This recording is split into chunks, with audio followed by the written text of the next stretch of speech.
Hey Al, we're here to talk about concept 3. What happens when lines in circles intersect outside of the circle and they create segments?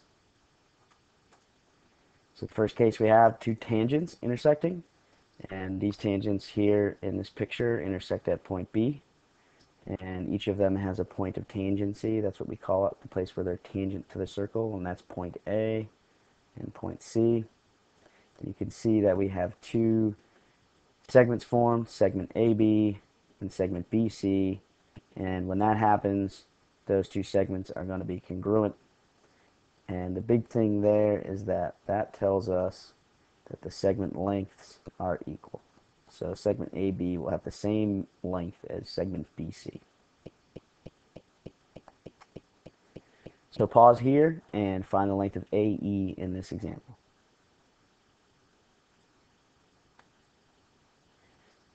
So you should have noticed that we have 3 points of intersection from the 3 tangent lines, one being C.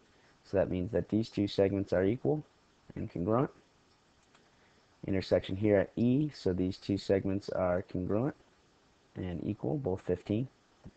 And they intersect here at A, making these two segments congruent and equal. And then we just have some quick adding here to get AE. AE is 10 plus 15, which tells us it is 25.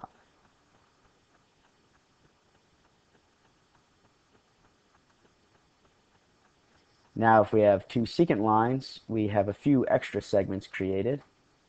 So in this purple secant line we have segment AB, and we have segment BC, and then we have the whole segment, segment AC.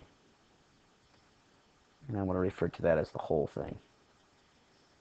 I'm going to refer to BC as the outside segment because that's outside the circle. In the green one, we have the same situation. We have an inside segment. We also have an outside segment. And these ones are going to become the important ones here in a second. And then we have the whole thing, CE or EC. So you can see I have the relationship that occurs here. BC, which is the outside segment of one secant, times AC, which is the whole segment, is equal to CD, the other outside, times CE, the whole. So if we know the outside and the whole of one, it should be equal to the product of the outside times the whole of the other. So sometimes we like to refer to this as the ow-ow relationship. So OW equals OW.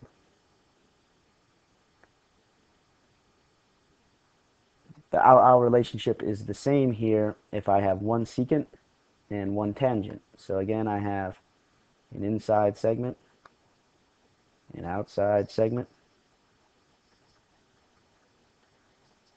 and a whole segment, and that is from the secant. And then my tangent only has one segment formed, just like it did when we had two tangents. And this is going to be the outside measure, and it's also going to be the whole. So we can still use the ow equals ow, except when we take the values for the tangent segment, the outside and the whole are going to be the same. So using that relationship, go ahead and find the value of x in this example. So pause the video now and find the value of x. So I'm going to plug into the OW equals OW. And I can see here that the outside of this segment is 6. And the whole thing is 6 plus 8, which is 14. The outside of this secant is 7. The whole thing is 7 plus x. We're adding these segments together. That goes in parentheses. So we end up getting 84 on this side. And then we have to distribute. So 7 times 7 gives us 49. 7 times x gives us 7x. I'll subtract 49 from both sides. And I get 35 equals 7x. And then if we divide by 7, x is 5.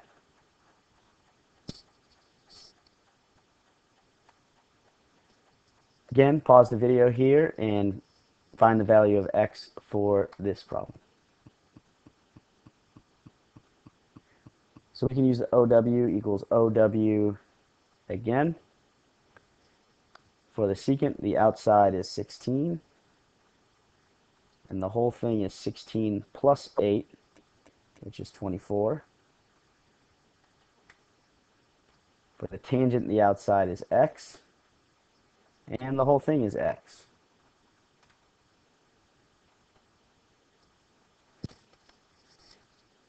And then we can do 16 times 24. Gives us 864. And x times x is x squared, remember. Not 2x, it's x squared. And to get rid of that squared, we need to square root both sides of this equation. And we get x is approximately 29.4. And I rounded to the nearest tenth there.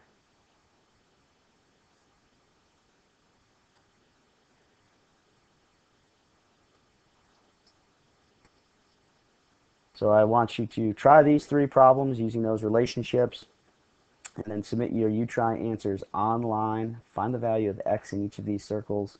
And just as a heads up, this length here means that this whole secant segment is x. So the whole thing in number 2 is x. Good luck.